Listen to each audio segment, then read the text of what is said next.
Imagine this. You're young, righteous, and pure. You've never wronged anyone, never crossed a line. Yet suddenly, you're blamed for something disgraceful. Your name is dragged through the dirt. You're thrown into prison. For a crime you didn't commit. This is not just a story from ancient times. This is the real, living story of Yusuf, peace be upon him, the prophet of dignity, of chastity, and of patience in the face of devastating betrayal. Stay with us till the end. Because this is more than history, it's a mirror for your soul. In episode 1, we saw how Prophet Yusuf, the beloved son of Prophet Yaqub, peace be upon him, was betrayed by his own blood, his brothers, driven by jealousy. They threw him into a dark well, and Yusuf, still a young boy, found himself lost and alone. By Allah's will, he was found by a caravan and sold into slavery in Egypt.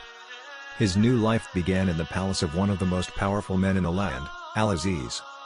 But Yusuf's trials were far from over. As the years passed, Yusuf grew into a man of unmatched beauty, wisdom, and character. Those around him were drawn to his calmness, his kindness, and the light of something divine in him. Even in the home of Al-Aziz, though a servant, Yusuf was respected. He managed affairs with excellence, and his master trusted him fully. But sometimes, the test comes not when you are weak, but when you are strong. And the stronger your faith, the harder the test may be. The wife of Al-Aziz, known in some narrations as Zulaykha, watched Yusuf with desire. His presence stirred something dangerous inside her heart. Her longing grew, until it consumed her. One day, when the palace was quiet and the doors were locked, she approached him. She whispered words of temptation. She reached for him. But Yusuf pulled away. "I seek refuge in Allah," he cried. "Indeed, he is my master who has treated me well. How can I betray him?" Surah Yusuf verse 23. He turned to flee. But she chased him. And as he reached the door, she grabbed his shirt, tearing it from behind. At that very moment, her husband walked in. Caught in the scene of temptation, Zulaykha immediately shifted blame. What should be the punishment for the one who intended evil toward her wife?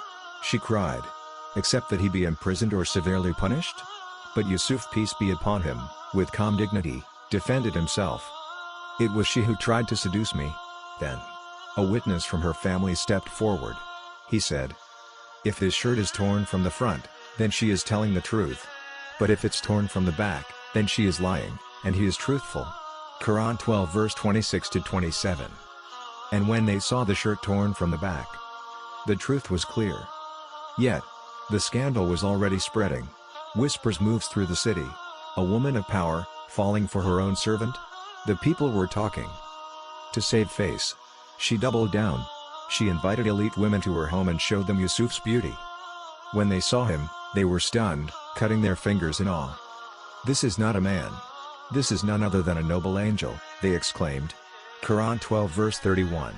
"This is the one you blamed me for. And yes, I did try to seduce him. And if he does not do what I command, he will be imprisoned, and he will be of those disgraced." Quran 12 verse 32. And so, the truth didn't matter anymore. What mattered was power. What mattered was saving reputations. Yusuf, knowing the pressure, turned to the only one who could help. He made one of the most beautiful du'as in the Quran. "O my Lord, prison is more beloved to me than what they invite me to. And if you do not turn their plot away from me, I might incline toward them and be of the ignorant." Quran 12 verse 33. And so Allah answered his prayer. But that answer meant the walls of a prison. Yusuf, peace be upon him, was thrown into a dark, cold prison cell. Not for a crime, but for his purity. Not because he was guilty, but because he stood by truth. No family, no support, no freedom. But he had Allah. And with Allah, he had everything. He didn't cry out. He didn't curse his fate. He waited. He prayed. He held his patience. This is patience. This is dignity. This is what it means to trust Allah fully. How many people today face false accusations? How many girls are shamed for their modesty? How many men are laughed at for resisting temptation? Yusuf's story isn't just a prophet's story, it's a story for every soul who wants to hold on to truth in a world full of lies. He was betrayed by his brothers, sold into slavery, seduced and accused, imprisoned and forgotten. But he never let go of Allah. And Allah never let go of him. Indeed, Allah does not allow the reward of the righteous to be lost. Quran 12 verse 56. So if you've ever been falsely blamed, rejected, or isolated, remember Yusuf. Your story isn't over. Allah is writing something beautiful. If this story touched your heart, don't scroll away. Share it with someone who needs strength. Comment below what moved you most.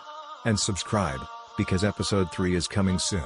We'll enter the prison with Yusuf, and witness how even behind bars, he continued to spread the light of truth. Until then, hold your dignity, protect your purity, and be patient. Because Allah is always with the patient.